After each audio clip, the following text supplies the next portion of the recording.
Selamat datang di channel cerita kita. Jangan lupa subscribe, like, dan komen asal daerahnya biar kita makin akrab dan selamat mendengarkan. Namaku Raka. Usia 20 tahun. Sejak kecil, aku hanya hidup berdua dengan ayahku, Pak Dharma. Kami tinggal di sebuah rumah kecil di pinggiran kota.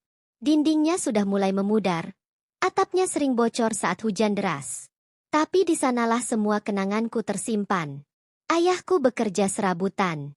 Kadang jadi tukang servis barang elektronik, kadang membantu tetangga mengangkat barang.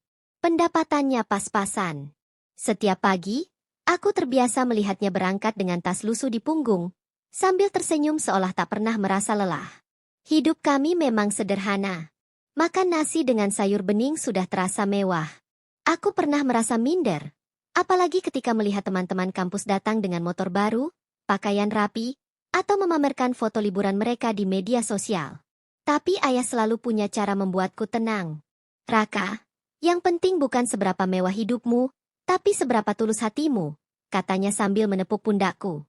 Kalimat itu selalu kuingat, walau kadang aku tak sepenuhnya mengerti maksudnya. Kami jarang membicarakan masa lalu. Aku tak tahu apa yang terjadi pada ibuku, dan ayah tak pernah menceritakan. Baginya, yang penting adalah hari ini. Setiap malam, kami makan bersama di meja kecil dekat jendela, ditemani lampu bohlam redup. Meski tak banyak, suasananya hangat. Aku mengira, inilah hidupku selamanya. Sederhana, tanpa kejutan. Tanpa pernah terpikir, bahwa suatu hari, semua yang kupercaya akan berubah. Malam itu, hujan turun deras. Di luar, suara air menghantam genting terdengar nyaring. Aku sedang duduk di meja belajar, menyelesaikan tugas kuliah, ketika ayah mengetuk pintu kamarku. Raka? Suaranya pelan, namun tegas. Ia masuk sambil membawa 2 cangkir teh hangat. Wajahnya tampak letih, tapi tatapan matanya penuh arti. Kami duduk berhadapan. Lalu, ayah berkata, "Nak, jangan pernah menilai orang dari apa yang kau lihat di luar. Dunia ini penuh kejutan. Kadang, yang kau kira tak punya apa-apa, justru memegang segalanya." Aku terdiam. Kata-kata itu menusuk pikiranku. Entah kenapa, malam itu terasa berbeda. Ayah jarang berbicara dengan nada sedalam itu. Biasanya ia hanya bercanda atau menasihati dengan ringan. Tapi kali ini, seperti ada rahasia besar di balik ucapannya. "Kenapa ayah bilang begitu?" tanyaku. Ayah hanya tersenyum tipis, menatap keluar jendela yang basah oleh hujan. "Ayah hanya ingin kau selalu rendah hati dan menghargai setiap orang. Jangan sampai kau terjebak oleh kesombongan." Aku mengangguk, meski belum benar-benar paham. Di dalam hatiku, ada rasa penasaran yang tumbuh. Seolah ada sesuatu yang sedang ayah sembunyikan. Malam itu, aku tidur dengan pikiran yang tak tenang. Dan aku tak tahu bahwa pesan sederhana itu adalah kunci menuju rahasia terbesar dalam hidupku. Pagi berikutnya, semuanya terlihat berjalan normal. Ayah menyiapkan sarapan sederhana. Nasi, telur dadar, dan sambal buatan sendiri. Lalu duduk di kursi kayu yang sudah mulai goyah. Dari luar, kehidupan kami tampak biasa-biasa saja. Rumah kecil, pakaian sederhana, dan rutinitas yang sama setiap hari. Aku berangkat kuliah sambil membawa tas yang sudah kusam. Sementara ayah berkeliling menawarkan jasa servis barang ke tetangga-tetangga. Kadang, aku bertanya-tanya, apakah hidup kami akan selalu seperti ini? Tapi ayah selalu tampak tenang. Seakan ia tahu sesuatu yang tidak kuketahui. Senyumnya tak pernah hilang, meski uang di dompet seringkali hanya cukup untuk kebutuhan sehari. Sore itu, aku pulang dari kampus dan mendapati ayah duduk di teras sambil membaca koran. Koran yang dibacanya selalu sama, halaman ekonomi. "Ayah ngerti soal ini?" tanyaku, menunjuk grafik saham di halaman tersebut. Ayah hanya tersenyum samar, sedikit. Nada bicaranya ringan, tapi matanya memancarkan sesuatu yang aneh. Hari-hari terus berlalu. Tidak ada hal besar yang berubah. Atau setidaknya, itulah yang kupikirkan. Aku sama sekali tidak menyadari bahwa di balik dunia yang tampak biasa ini, roda takdir sedang berputar, menyiapkan kejutan yang akan mengubah segalanya. Hari itu, langit sore tampak mendung. Angin berhembus kencang, membuat dedaunan di halaman beterbangan. Aku baru saja menaruh tas kuliah di meja ketika terdengar ketukan di pintu. Pelan, tapi tegas. Ayah membukanya. Di depan berdiri seorang pria berpakaian jas rapi, bersepatu mengilap, dan membawa map hitam. Matanya tajam, seperti sedang menilai setiap inci rumah kami. "Selamat sore, saya mencari Pak Dharma," ucapnya sopan. Ayah tampak kaku. "Itu saya," jawabnya singkat. Pria itu tersenyum tipis, lalu menyerahkan sebuah amplop putih tebal. "Ada undangan penting untuk Bapak. Harap dibaca segera," katanya, sebelum membungkuk sedikit dan melangkah pergi tanpa banyak bicara. Aku menatap ayah, menunggu ia membuka amplop itu. Namun, ia hanya memegangnya erat dan berkata pelan, "Ini bukan untuk dibicarakan sekarang, Raka." Malamnya, aku mendengar suara langkah kaki ayah di ruang tamu. Aku mengintip dari celah pintu kamar. Ayah duduk sendirian, menatap amplop itu lama sekali, lalu menyimpannya di laci meja, terkunci rapat. Ada sesuatu yang jelas ia sembunyikan. Dan aku mulai merasakan ketenangan hidup kami akan segera terguncang. Dugaan itu semakin kuat ketika 2 hari kemudian, aku mendengar percakapan di kantin kampus. Seorang teman bercerita bahwa sebuah perusahaan raksasa internasional sedang mencari pemilik aslinya yang telah lama menghilang. Katanya, perusahaan itu memiliki cabang di hampir seluruh negara, dan kekuatannya mampu mengguncang pasar dunia. Yang membuatku terpaku, temanku menunjukkan logo perusahaan itu di layar ponselnya.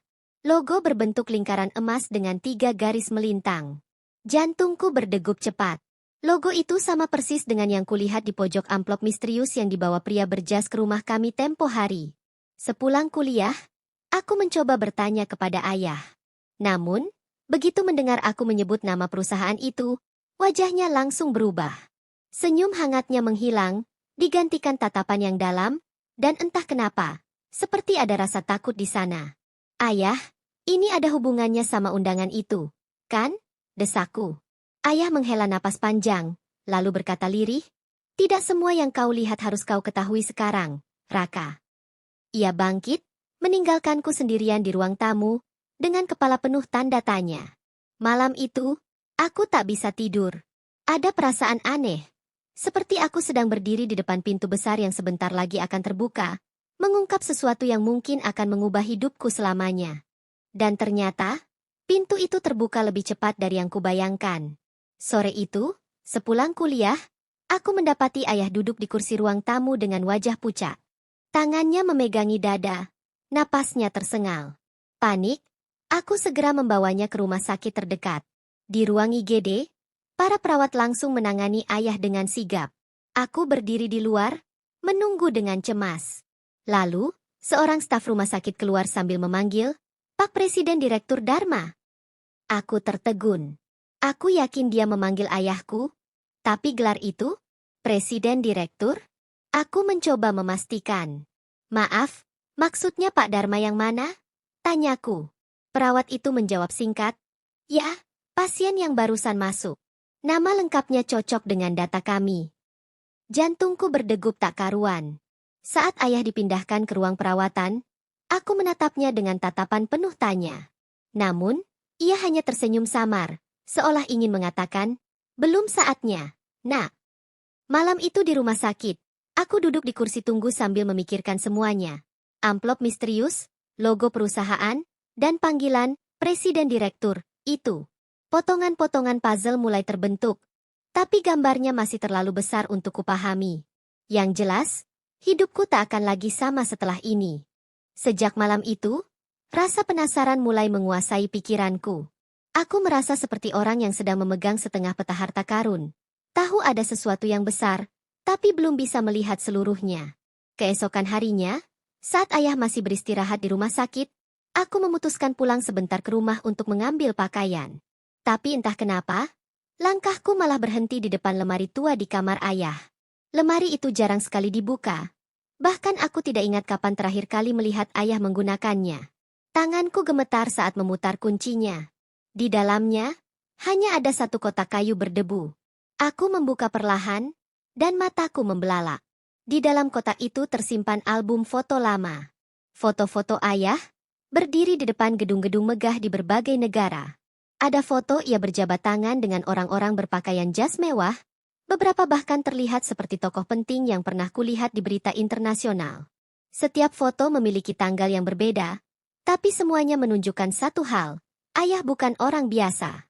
Tiba-tiba, aku teringat kata-katanya dulu. Kadang, yang kau kira tak punya apa-apa, justru memegang segalanya. Aku menutup album itu dengan napas tak beraturan. Ada rasa tak percaya, dan di saat yang sama, ketakutan yang sulit dijelaskan. Siapa sebenarnya ayahku? Pertanyaan itu terus bergema di kepalaku. Bahkan saat aku kembali ke rumah sakit. Aku duduk di kursi tunggu, tapi mataku terus memperhatikan ayah dari balik kaca pintu kamar. Ketika ia tertidur, ponselnya yang tergeletak di meja menjadi pusat perhatianku. Bukan karena aku ingin mengganggu privasinya, tapi rasa penasaran ini sudah terlalu besar untuk diabaikan. Dengan hati-hati, aku mengambil ponsel itu dan menyalakannya. Ada pesan masuk dari nomor tak dikenal. Semua dewan direksi menunggu kehadiran Anda, Tuan Dharma.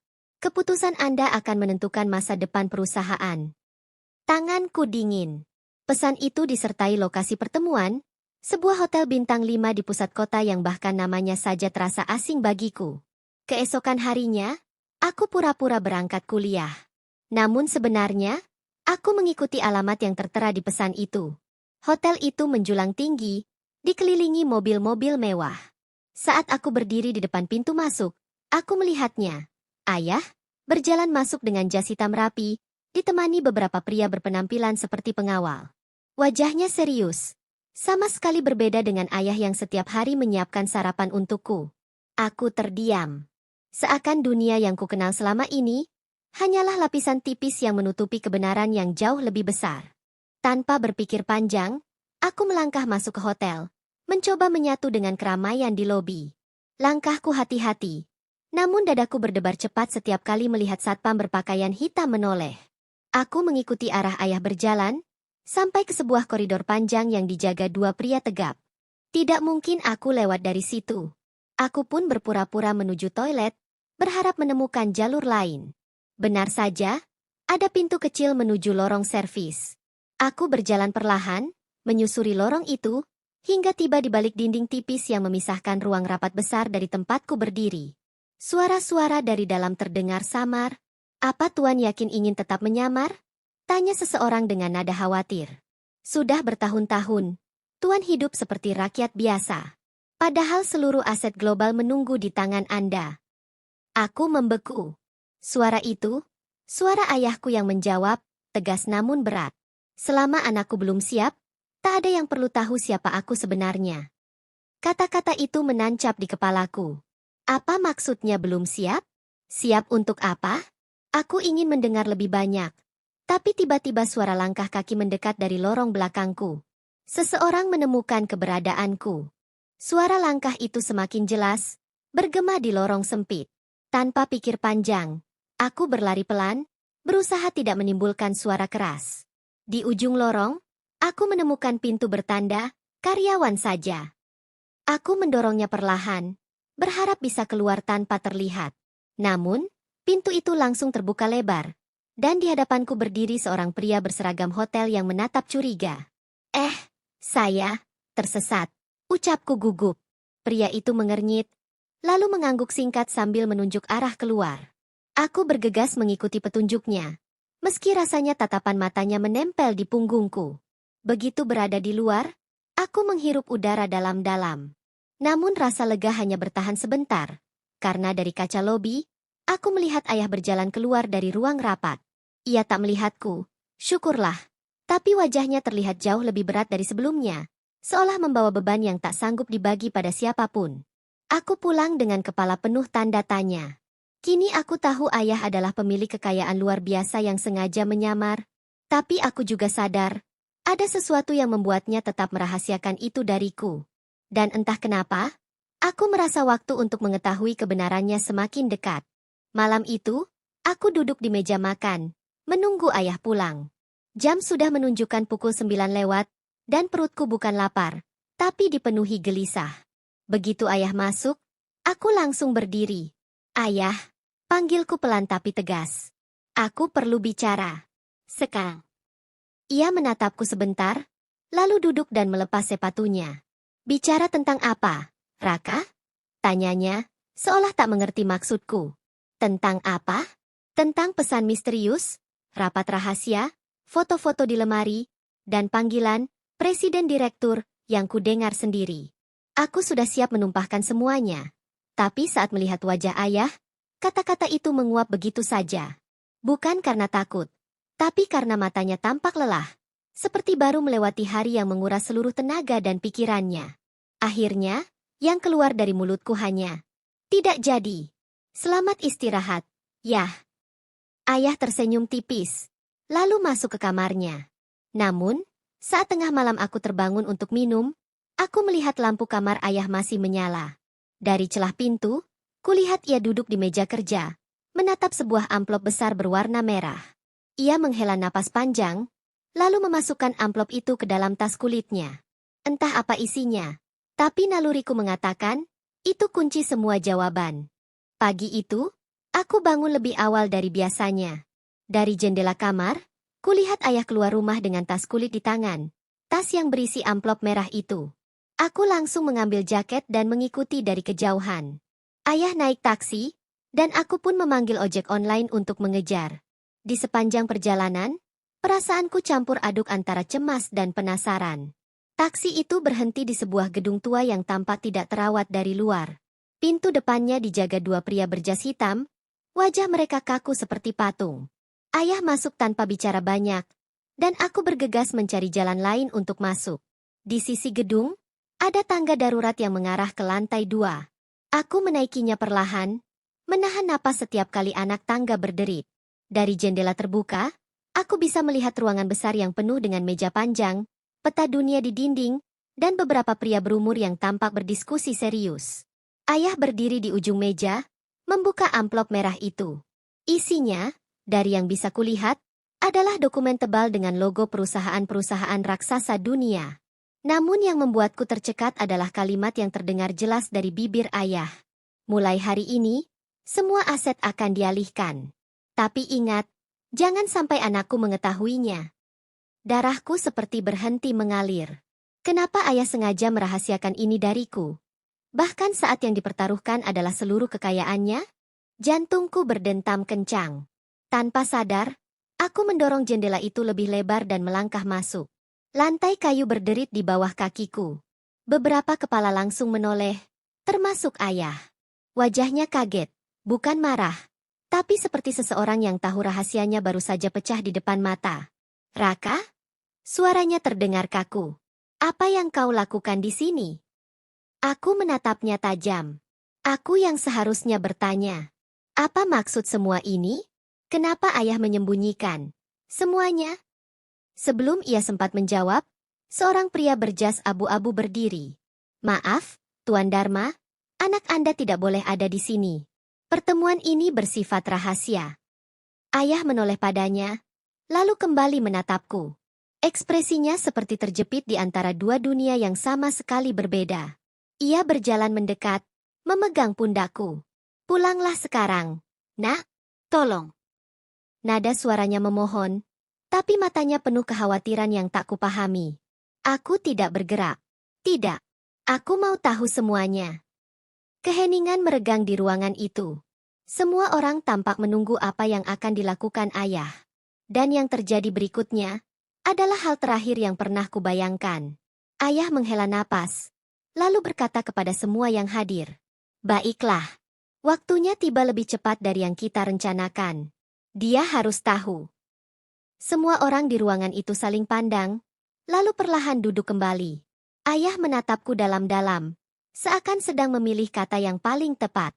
"Raka," suaranya berat. "Selama ini ayah bukan hanya menjalankan satu perusahaan.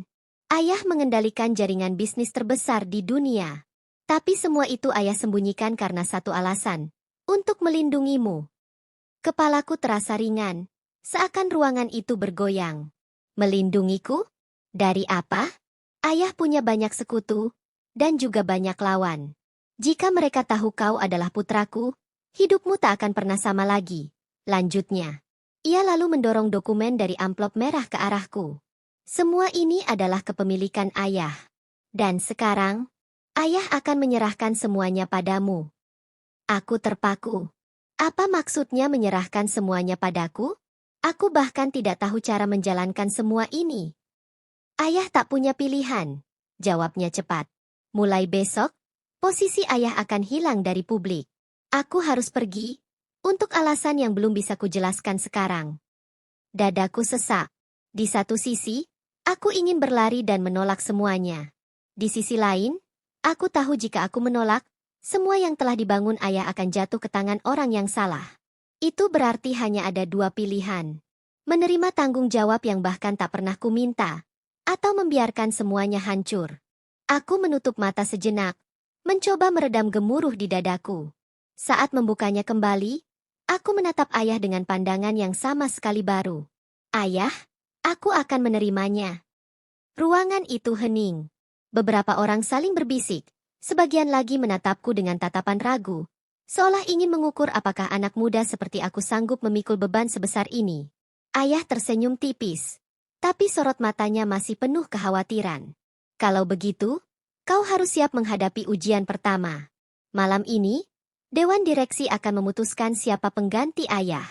Banyak di antara mereka yang tidak menginginkanmu duduk di kursi itu. Aku menelan ludah.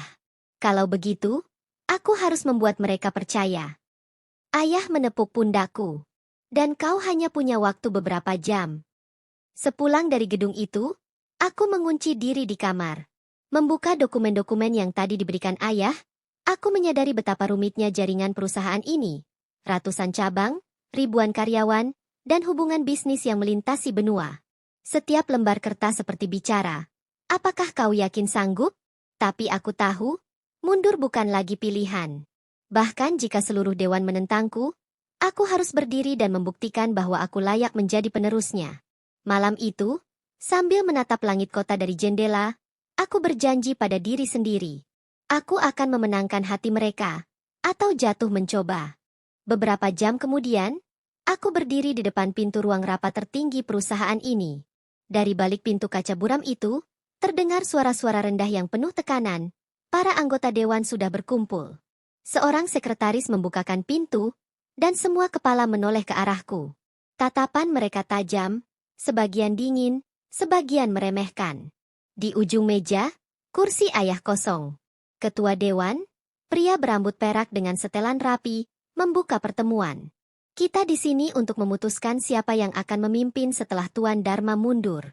Saya rasa, anak muda ini tidak memenuhi syarat. Beberapa orang mengangguk setuju, bahkan tersenyum tipis. Aku berdiri tegak. Saya tahu tidak ada di antara Anda yang mengenal saya. Dan saya tahu Anda semua ragu.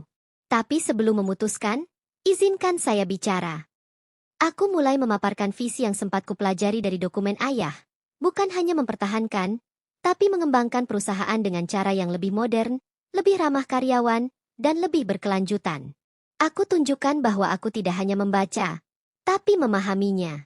Namun, satu pria di sisi kanan meja menyela dengan sinis. Semua ide itu indah di atas kertas. Tapi ini dunia nyata.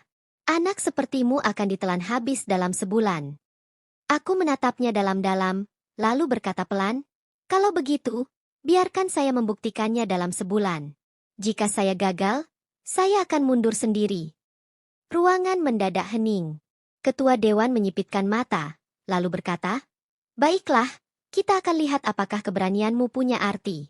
1 bulan, mulai besok. Aku keluar dari ruangan itu dengan napas memburu. Tantangannya sudah dimulai, dan waktu berjalan cepat. Hari-hari pertama terasa seperti badai. Rapat tanpa henti, keputusan-keputusan besar, dan tumpukan laporan yang seakan tak pernah habis. Aku belajar langsung dari para manajer senior, mengunjungi pabrik, bertemu karyawan, dan mencoba mendengar keluhan mereka satu persatu. Di minggu ketiga, hasilnya mulai terlihat. Beberapa divisi yang tadinya rugi, mulai kembali stabil. Para karyawan mulai menyapaku dengan senyum, bukan sekadar hormat yang kaku. Aku mulai percaya, mungkin aku bisa melakukannya. Tapi tepat saat minggu terakhir tiba, sebuah kabar buruk menghantam. Salah satu kontrak terbesar perusahaan, senilai ratusan juta, hampir dibatalkan oleh mitra internasional. Alasannya sederhana tapi mematikan, mereka ragu dengan kepemimpinanku. Jika kontrak itu batal, semua pencapaianku selama sebulan akan runtuh dalam semalam. Aku hanya punya waktu 48 jam untuk menyelamatkannya. Malam itu, aku menatap layar laptop yang penuh dengan data dan proposal revisi. Aku tidak akan membiarkan semua ini berakhir di sini, gumamku pada diri sendiri. Besoknya, aku memutuskan untuk melakukan hal yang tak pernah kulakukan sebelumnya. Terbang langsung ke kantor pusat mitra itu di negara lain, menemui mereka tatap muka. Perjalanan ini akan menentukan segalanya. Apakah aku benar-benar layak, atau hanya anak yang terlalu berani? Pagi itu, pesawat mendarat di kota asing yang dinginnya menusuk tulang. Aku melangkah keluar bandara dengan koper di satu tangan dan folder proposal di tangan lain. Seluruh harapanku ada di dalamnya. Di lobi kantor mitra internasional, aku menunggu sambil mengatur napas. Seorang wanita berjas hitam menjemputku dan membawaku ke ruang rapat besar dengan dinding kaca yang menghadap ke cakrawala kota.